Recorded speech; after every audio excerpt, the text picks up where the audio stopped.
क्या पढ़े थे हम लोग इससे पहले? देखो, मेरे चैप्टर का नाम है मूविंग चार्जेस एंड मैग्नेटिज्म, मतलब गतिमान आवेश एंड क्या, चुंबकत्व।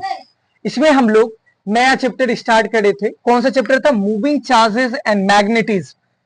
इसमें हम लोग बात कर रहे थे, अभी इससे पिछले वाले वीडियो में हमने बात करा था किसके कारण उत्पन्न विद्युत चुंबकीय क्षेत्र, धारावाही। तो इसके कितने नियम थे? दो नियम थे। इसके दो नियम है। पहला नियम है दाएं हाथ का नियम और दूसरा नियम है मैक्सवेल का दक्षिणवर्ती पैच नियम। कोई दिक्कत है? पहले हम लोग दाएं हाथ का नियम के या हथेली नियम के बारे में हम लोग जानते हैं। तो कह रहा अपने पंजा को इस तरह से रखो। किस तरह से? अपने पंजा को, अपने हाथ के पंजे को इस प्रकार से फैलाएं। हम अपने पंजे को फैला दिए। कोई दिक्कत है? अंगूठा चालक में प्रवाहित धारा की दिशा, मतलब मान लेते हैं कि ये कोई चालक तार है और इससे क्या हो रही है? धारा प्रवाहित हो रही है। और हमारा पंजा जो होगा और चारों उंगलियां जो होगी उस बिंदु की ओर जिस पर चुंबकीय क्षेत्र की दिशा ज्ञात करनी है। मान लेते इस क्षेत्र, इस पे हमको क्या ज्ञात करना है? चुंबकीय क्षेत्र की दिशा को ज्ञात करना है। तो चुंबकीय क्षेत्र की दिशा को ये, और यहां देख लो चुंबकीय क्षेत्र की दिशा यहां पे हमको ज्ञात करना है चारों उंगली पे। तो ये हमारा चुंबकीय क्षेत्र की दिशा जहां पर ज्ञात करना वो है। और ये क्या है? इसमें मतलब धारावाही चालक, मतलब इसमें प्रवाहित धारा हो रही, ये चालक है और इससे प्रवाहित धारा हो रही। और कह रहा है दूसरे हाथ में, मतलब हथेली के लंबवत, हथेली से धक्का देने की दिशा चुंबकीय क्षेत्र। देखो हथेली के लंबवत डायरेक्ट कितना? 90 डिग्री। कितना डिग्री? 90 डिग्री। इसका देख लो 90 डिग्री पे हम धक्का दे रहे हैं। धक्का देने के बाद ये जो उत्पन्न हो रहा है उसको क्या कह रहे हैं? चुंबकीय क्षेत्र। विक्षेप होता है ना, हाथ धक्का देंगे तो विक्षेप होगा ना, और विक्षेप होने की दर को, विक्षेप होना क्या कहलाता है? किसके वजह से होता है? वो चुंबकीय क्षेत्र की वजह से। तो ये हमारा कौन सा नियम था? पहला दाएं हाथ का हथेली नियम। दाएं हाथ का हथेली नियम। कोई दिक्कत?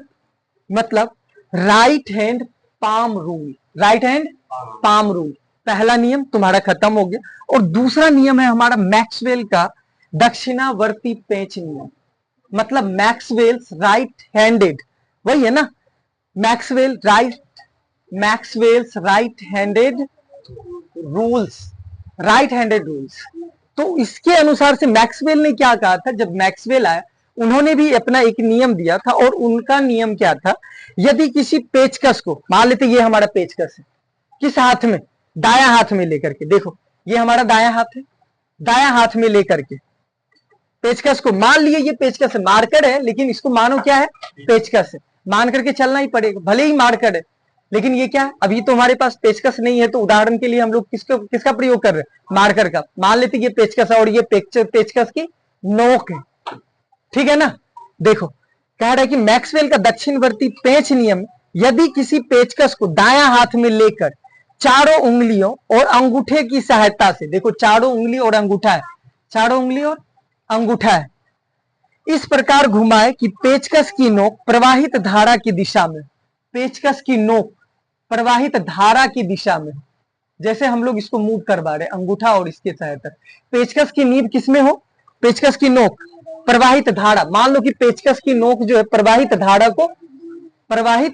को शो कर रहा है। किसको शो कर रहा है? प्रवाहित धारा को। और दिशा में हो तथा अंगूठे की चलने की दिशा चुंबकीय बल रेखाओं की दिशा में। और अंगूठा जो हम इसको जो मूव करवा रहे, ये जो अंगूठा भी तो चल रही है ना, और अंगूठा जो चल रही है ये क्या है? चुंबकीय बल रेखा की दिशा है। कौन सी दिशा में? चुंबकीय।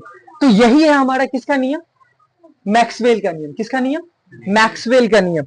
और इसके लिए चुंबकीय क्षेत्र बराबर क्या हो जाता है? चुंबकीय क्षेत्र बराबर होता है म्यू बटे 4 पाई आई बटे R, mu by 4 pi into I by R. कोई दिक्कत है? आई यहां क्या है? करंट है, और आर क्या है? दूरी है, चालक तार की दूरी है। अब इधर देखो, हम लोग यहां पे बात करें एम्पियर का परिपथ नियम। एम्पियर्स ये भी एक साइंटिस्ट था, इन्होंने अपना एक नियम दिया। कौन सा नियम? Circuital law. कौन सा लॉ? Circuital law. एम्पियर्स ने अपना एक नियम दिया, एम्पियर ने अपना एक नियम दिया जिसका नाम क्या था? Circuital law. कौन सा नियम? Circuital law. इसको हिंदी में कह सकते हैं परिपथ नियम। एम्पियर का कौन सा नियम? परिपथ नियम। कह रहा है किसी बंद परिपथ के सीमा के अनुदिश, मान लेते कि कोई गोला वाला या फिर कोई भी सर्किट है वो बंद है। कैसा है? बंद है, मतलब कि एक छोर से स्टार्ट हो रहा है, उसका कोई दूसरा छोर नहीं है, मतलब बंद परिपथ है। कैसा परिपथ है? बंद परिपथ है।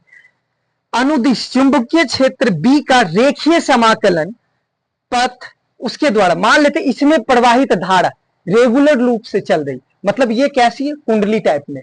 कैसा? वृत्ताकार है, मतलब बंद पथ है, इसमें प्रवाहित धारा लगातार रूप से चल रही है। तब इसकी ये क्या होता है कि घिरी हुई कुल धारा जो आई होता है, ये कितनी होती है? Integral B into D L is equal to क्या? Mu nought I. कोई दिक्कत है? अब हम लोग आगे बढ़ते हैं, आगे वाला आगे काम करते हैं।